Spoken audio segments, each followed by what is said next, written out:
कि red cross में life member कैसे बने और लाइफ मेंबर का काम क्या होता है।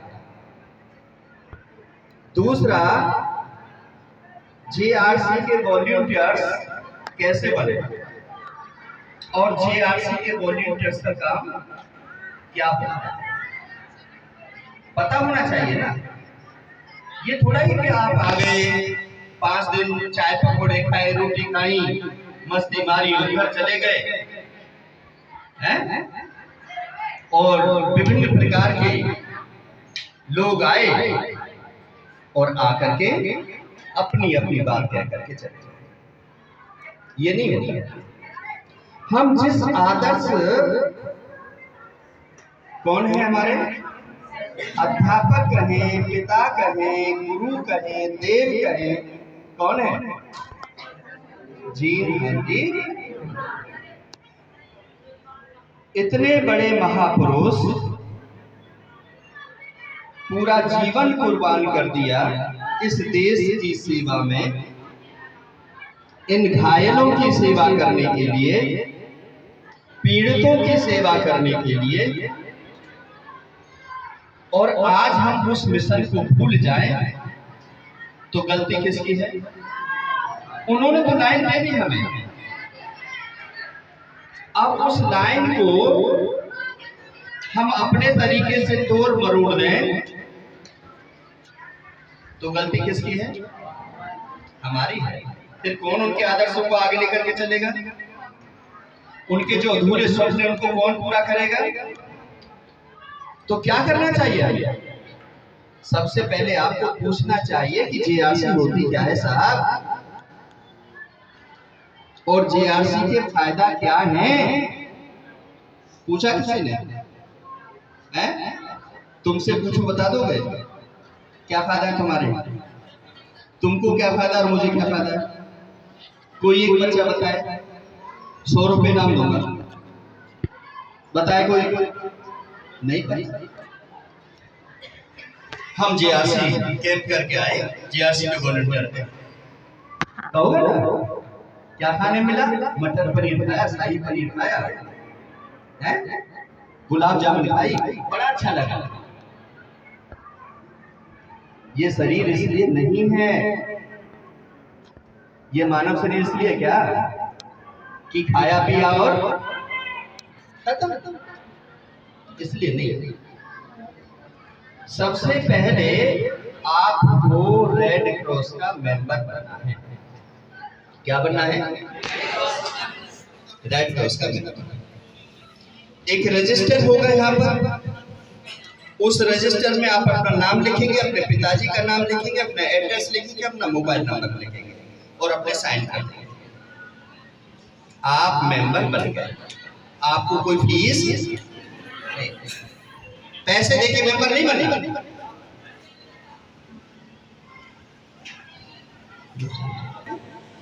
अरविंद जी के पास में एक रजिस्टर होगा, उस रजिस्टर पर आपने नाम लिखना है, पिता का नाम लिखना है, एड्रेस लिखना है, मोबाइल नंबर लिखना है, और आप क्या हो गए? रेड क्रॉस परिवार के सदस्य बन गए। ठीक है। अब रेड क्रॉस को जब जरूरत होगी 15 अगस्त पर, 26 जनवरी पर, योगा डे पर, जैसे पीछे कोरोना काल आया था, कोविड-19 आया था, ऐसा कोई महामारी आ जाए, जैसे हम वो पोलियो ड्रॉप्स पिलाने में कई बार हड़ताल हो जाती है, स्टाफ नहीं आ पाता है, डॉक्टर नहीं आ पाते हैं, तो उस समय हम किसको बुलाते हैं? रेड क्रॉस के वॉलंटियर्स। समझ में आ गई? कोई आपत्ति आ जाए, कोई बाढ़ आ जाए, कोई भूकंप आ जाए, बाढ़ में बहुत सारे लोग डूब जाए, घर बर्बाद हो जाए, कुछ लोगों को सरकारी स्कूल में स्थान बना दिया जाता है, वहां पर रोक दिए जाते हैं, उनको दवाई देनी, गोली देनी है, कपड़े देने हैं, भोजन देना है, राशन देना है। ये काम कौन करता है? रेड क्रॉस के स्वयं सेवक, रेड क्रॉस के। तो जब आप लोगों को हम यहाँ सिखा रहे हैं तभी तो आप अच्छा काम कर पाएंगे। एक नए आदमी को, गांव के आदमी को, गांव के बच्चे को हम कहें कि बेटा तू ये दवाई बांट दे, तो वो सारी दवाई अपने घर नहीं ले जाएगा, बांटेगा नहीं। भोजन बांटने के लिए कह दें तो सबसे पहले जो उसके यारे प्यारे रिश्तेदार होंगे उनके यहाँ पर बाल्टी में सब्जी और रोटी लेकर के चला जाएगा और आकर के कह देगा मैंने तो बांट दिया। और जिनको राशन मिलना चाहिए था उनको राशन नहीं मिलती। तो इसलिए हम ये सेवा का काम हर किसी को नहीं, किसको देते हैं? जिन्होंने इस 5 दिन के कैंप को अटेंड किया होता है, जिन्होंने डिसिप्लिन को सुना होता है, समझा होता है, उन लोगों को ये ड्यूटियां दी जाती है। और सिर्फ ड्यूटी नहीं दी जाती, कई जगह सरकार है वो आने जाने का खर्चा भी आपको मिल जाता है। जैसे पोलियो की ड्यूटी है उसमें पैसा आता है वो आपको मिल जाता है ना। खाना आपका वहाँ फ्री होता है और उसके बाद में भी क्या होता है, सर्टिफिकेट मिलते हैं आपको, appreciation certificate by the deputy commissioner Faridabad, DC का सर्टिफिकेट मिलता है। बड़ी बात है, छोटी बात नहीं है। जब बहुत अच्छा काम करते हैं तो 15 अगस्त 26 जनवरी पर आपको सम्मानित किया जाता है। इस पर ध्यान दो, तो समझ में आ रही है? तो इसलिए क्या करना है आपको, क्या समझ में आ गई? फायदे समझ में आ गए? आगे फायदे कितने होंगे उनकी कल्पना आप नहीं कर सकते। पहले जिला स्तर पर सम्मानित होंगे, नेशनल लेवल पर नाम जाएगा। कैसे अवार्ड होता है? 50,000 का, 2 लाख का, 5 लाख का, ये कैसे अवार्ड होता है? और वो कैसे अवार्ड भी आपको मिल जाएगा। फायदा होगा नहीं हुआ? लेकिन किसको मिलता है? जो सिंसियर होते हैं, जो दौड़ दौड़ करके काम करते हैं, जो अनुशासन को ब्रेक नहीं करते हैं, उनको नहीं मिलता। जो कैंप में आए और कैंप के नियमों को तोड़ते हैं, कैंप के नियमों को ताक पर रखते हैं, है ना, और लड़की और लड़के आपस में आशिकबाजी करते हैं, उनकी ठुकाई भी होती है। और इस कैंप में भी ऐसा हो चुका है। ऐसा नहीं कि मेरी नजर कहीं गलत है, मैं एक बच्चे पर बहुत सुपर ऑब्जर्वेशन रखता हूँ, कहता नहीं। और जब वो शिकायत मेरे पास आ जाती है फिर क्या होता है, फिर तो वो जाने लगता है सरकार। जब तक लिखित में शिकायत मेरे पास नहीं है, जब तक मैं किसी को कुछ नहीं कहता, क्योंकि वो कंप्रोमाइज सहमत। शिकायत मेरे पास जब आ जाती है फिर मैं माफ नहीं करता। वैसे मैं देख चुका हूँ, मैं ऑब्जर्व कर चुका हूँ, यहाँ 2-4 बच्चे ऐसे हैं, तुझे सुनाई नहीं पड़ रहा, रुक जा भाई। दूसरा है, जो बच्चे पढ़ लिख जाते हैं उनसे माँ बाप को, समाज को, रिश्तेदारों को कुछ अपेक्षा हो जाती है। जिस एरिया में तुम रह रहे हो, चाहे वो कॉलोनी है, चाहे वो सेक्टर है, चाहे वो स्लम बस्ती है, चाहे वो झुग्गी झुग्गी, हर जगह कोई ना कोई परेशानी होती नहीं होती है? बिजली चली गई, पानी नहीं आ रहा है, पानी में मिट्टी आ रही है, पानी सीवर वाला आ रहा है, गटर खुला हुआ है, मेन होल का ढक्कन नहीं लगा हुआ, ड्राइविंग लाइसेंस नहीं बन रहा उसका, परिवार पहचान पत्र के लिए हमारी दादी 10 बार चक्कर काट के आ गई है, 70 साल के 65 साल के हमारे पास पड़ोस के बुजुर्ग हैं, उनकी पेंशन नहीं बन रही है। ये सारी क्या है? सारी परेशानियां हैं। इन परेशानियों को कौन सॉल्व करेगा? इसके लिए कौन सा स्कूल पढ़ाता है? कौन टीचर पढ़ाता है? कौन सी किताब आती है कोई किताब क्या? नहीं। फिर कौन करेगा इनका निदान? ये तो परेशानी बढ़ती रही। पानी भर गया बरसात का। एक सरकारी स्कूल की बालिका थी, वो गिर आई, उसका पैर मैनहोल में गया और बेचारी का पैर काटना पड़ गया। समस्या है नहीं? बड़ी समस्या है? एक श्रद्धा बेटी पैदा हुई थी और दानवों ने उसके 36 टुकड़े कर दिए। ये प्रश्न है या नहीं? है या नहीं? ये नहीं बोलोगे, बोलोगे भी, क्योंकि तुम उस देश के वासी थोड़ा ही हो जिस देश में हर डाल पर कौन रहता था? किसका राज था? सोने की चिड़िया, धर्म गुरु, विश्व गुरु, ऐसे देश के वासी हो। और इस देश में हो क्या रहा है? छोटी छोटी नादान बच्चियों को मौत के घाट उतारा जा रहा है। बड़े बूढ़े माँ बाप को वृद्धाश्रम में भेजा जा रहा है। 6-6 महीने चप्पल टूट जाती है, बड़े बूढ़ों की पेंशन नहीं बनती है।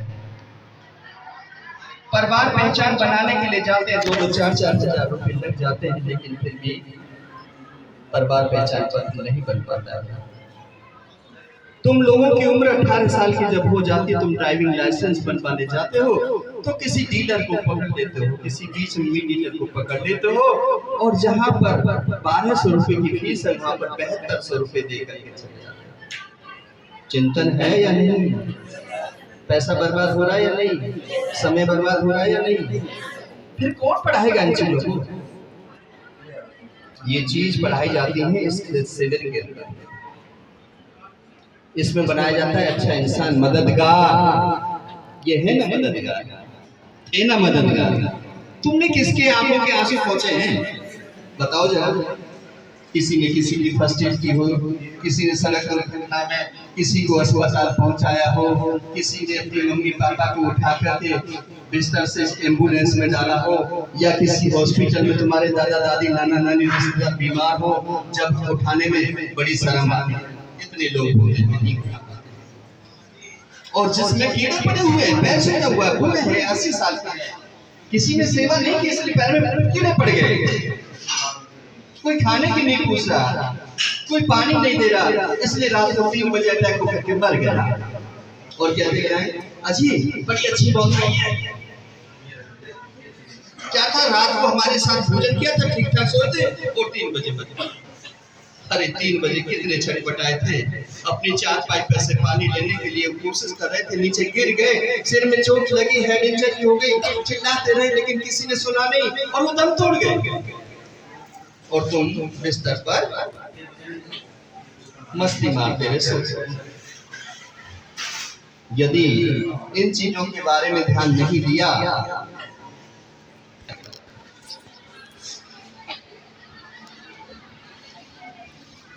दो वर्ड होते हैं, सिंपैथी और एम्पैथी। सिंपैथी सहानुभूति, एम्पैथी आस मेरे साथ।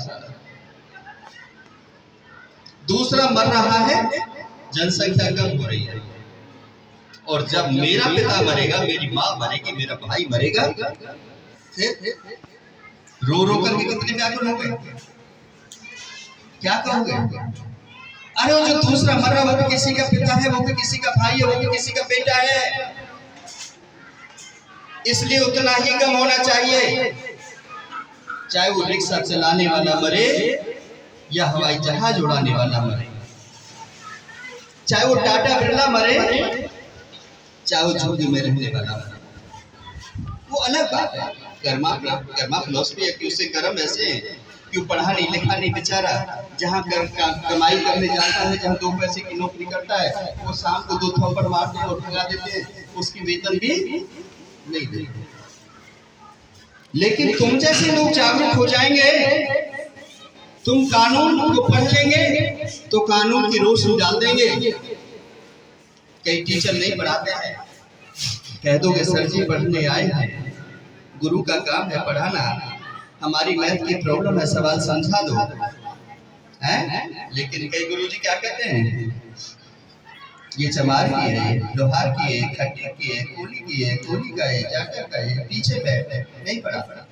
असमानता, इस असमानता को तो खत्म करना है। यही तो एक कुरीति है। इसमें जो बैठे हैं वो न हिंदू हैं, न मुसलमान हैं, न सिख हैं, न ईसाई हैं, न गरीब हैं, न अमीर हैं। ये सब क्या है? एक ही नाम है, विद्यार्थी। विद्या प्लस अर्थी। विद्या ज्ञान लेने के लिए आए हैं। अब जो नहीं लेना चाहता उसको भगा दो। ऐसे बच्चे को, जो बच्चा घंटा आध घंटा भी सुन नहीं सकता, उसमें भी उसको पानी चाहिए, उसमें भी बाथरूम करने जाएगा, उसमें भी कुछ और आएगा। पेपर है 3 घंटे का, 3 घंटे में 3 बार चले जाओ बाथरूम, फेल हो गए, पास हो गए। पेपर कर लोगे क्या? फिर किसको दोष दोगे? स्कूल खराब था, मास्टर ने नहीं पढ़ाया, अच्छे टीचर नहीं है। खुद का नहीं देख रहा कि मैंने कर्म क्या किया है। जो मेरा लिखने का काम समय था, पेपर देने का समय था, उस समय तो मैं इसकी कॉपी छीनता रहा, इसकी कॉपी देखता रहा, इधर देख लिया, उधर देख लिया, अब के पानी पीना है, अब के टॉयलेट करना है, सारा 1 घंटा तो तुमने उसमें लगा दिया, फिर तू पास हो गया। समझ में आ रहा है? ये सारी चीजें, ये पढ़ाई है। जिन चीजों को मैं पढ़ा रहा हूँ, यही वास्तविक जीवन की पढ़ाई है, ये किताब नहीं है। समझ में आ रही है मेरी बात? आ रही है? आ रही है, नहीं आ रही है? तो जीआरसी में क्या पढ़ाया जाता है? कैंप के अंदर, कैंप के अंदर बनाया जाता है आपको ऐसा महापुरुष, ऐसा महापुरुष। यदि भोजन भी कर रहे हो और भोजन करते समय भिखारी आपके दरवाजे पर आ जाए और भूख दर्ज कराने लगे, तो अपना भोजन उठा करके उसको दे दो। यह है मानवता। और उसको भगा दो, उस पर थूक दो, उस पर ठोकर मार दो, उसके लिए दरवाजा बंद कर दो, वो है दानवता। समझ में आ गई या नहीं आई? हम आपस में आधी आधी रोटी बांट करके खा ले, चौथाई टुकड़ा भी खा ले, वो है मानवता। और दूसरे के हलक में से भी निकाल ले, छीन ले, वो है। तो ये मानवता के प्रतीक है। इन्होंने दुख को कम किया, इन्होंने दर्द को कम किया, इन्होंने सहानुभूति नहीं, एम्पैथी। मेरा पैर कटा होता तो क्या होता, मेरे शरीर में से खून निकल रहा होता तो क्या होता। इसलिए इन्होंने इस विषय पर काम किया। रास्ते से आप जा रहे हो, घायल पीड़ित चिल्ला रहा है, आप उसका इलाज नहीं कर रहे, आप उसको, पुलिस को सूचना नहीं दे रहे, आपको समझ नहीं आ रहा, आप यारे प्यारे को नहीं सूचना दे रहे, तो क्या है ये? आपकी जरासी लापरवाही से, जरासी गलती से वो इंसान मर जाएगा। ये है जरासी जागृति दिखा दी आपने, जरा सा सूझबूझ का परिचय दे दिया। भाई साहब क्या हुआ? चिंता मत करो, मैं हूं। और थोड़ा सा बैठे, उसी से उसके अंदर क्या हुआ? जान पड़ गई। मेरा कोई है, मुझे बचाने वाला कोई है, वो है मानव। डॉक्टर बनने की जरूरत नहीं है, बिल्कुल मत बनो। डॉक्टर बहुत सारे हैं, आप तो इतने अच्छे डॉक्टर हो, आप इतने अच्छे डॉक्टर हो कि हल्का सा स्माइलिंग फेस दे दो, अंदर के डर को निकाल दो, अच्छी अच्छी दो मीठी बात कर लो, इतने में टेलीफोन कर दो, एम्बुलेंस आ जाएगी, एम्बुलेंस में लोड कर दो, अस्पताल पहुंचा दो। स्कूल आ रहे हो, भले स्कूल से लेट हो जाओ ना पहुंचो, ड्यूटी जा रहे हो, भले ड्यूटी ना पहुंचो, कोई फर्क नहीं पड़ रहा। 100, 200, 1000, 500 रुपए का नुकसान है, लेकिन उसकी जिंदगी बच गई। राइट? मैंने ट्रेन एक्सीडेंट में जिसके दोनों पैर कट गए, सोमाराम बहुत बड़ा आदमी अहमदाबाद का, फरीदाबाद में बचाया। राजधानी ट्रेन एक्सीडेंट हुआ, राजधानी ट्रेन से दोनों पैर कट गए, कोई नहीं बचा सकता, आज तक कोई नहीं बचे, मैंने बचाया। नहर पार घी के गोदाम में आग लग गई थी, सड़क फट गई, गाड़ियों के पानी के टैंकर खत्म हो गए, 10 आदमियों की जान को बचाया, जिसके लिए 5000 रुपए का इनाम कैश और क्लास 1 सर्टिफिकेट पुलिस कमिश्नर की तरफ से मिला। तो जो काम करते हैं, जो काम करते हैं उनको इनाम मिलता है, कोई ना कोई जरूर देखता है। जवाहर कॉलोनी के अंदर हवाई जहाज छतों पे गिर गया, 3-4 मकानों की छत टूट गई, उसमें सोने वाले जो लोग थे वो आग की लपट में जल गए। यहाँ पर शत्रुजीत सिंह कपूर जो आजकल डीजी हरियाणा है, वो कमिश्नर और पुलिस थे यहाँ पर। बलराज सिंह मोर यहाँ डिप्टी कमिश्नर थे, डीसी फरीदाबाद थे। उन दोनों की देख रेख में 10 लोगों को जिंदगी दी, मरहम पट्टी की, फर्स्ट एड किया, नीचे गया, टाट पट्टी लपेट करके नीचे से लेकर के आया, अस्पताल पहुंचा। यह खतरों के जादूगर, खतरों से खेलना। ऐसी जगह नहीं हो जाती। आज सारा देश गुरु जी कहता है, कहीं भी चले जाना, किसी भी क्षेत्र में, सब जगह हाथ मिलाने वाले आपको नहीं मिलेंगे, क्योंकि काम किया। जब आप लोग भी काम करेंगे तो आपकी भी पहचान।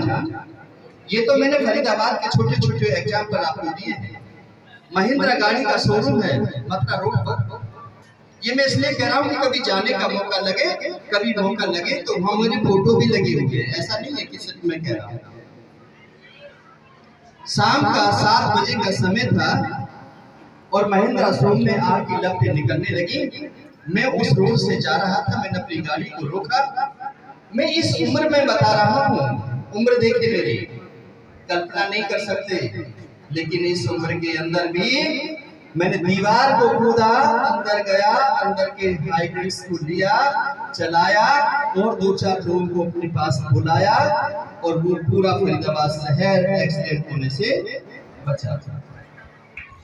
महिंद्रा गाड़ियां थी, जब उनमें ब्लास्ट होता तो कितने क्षेत्र का विनाश होता, कितना क्षेत्र आग की लपट में आ जाता। लेकिन आज के लोग क्या तमाशा देखते हैं, वीडियो बनाते हैं, झूठे चित्र लेते हैं और उसके बाद में पोस्ट कर देते हैं। यहाँ ऐसा नहीं है। यहाँ जब से इस जिंदगी को संभाला है, जब से हमने डिजास्टर में 2005 से काम करना शुरू किया, रेड क्रॉस में तो हम 1988 से सबसे पहले व्यक्ति थे। 1988 से जितने भी आपके ये सब आ रहे हैं, जितने भी रिसोर्स पर्सन हैं, और माय स्टूडेंट, सभी कहीं ना कहीं पर मेरी क्लास में बैठे। सुबह भी आप देख रहे थे सरोज मैडम क्या कर रहे थे कि आप हमारे गुरु जी हैं, गलती हो जाए तो बता देना, माफ कर देना। समझ में आ रही मेरी बात?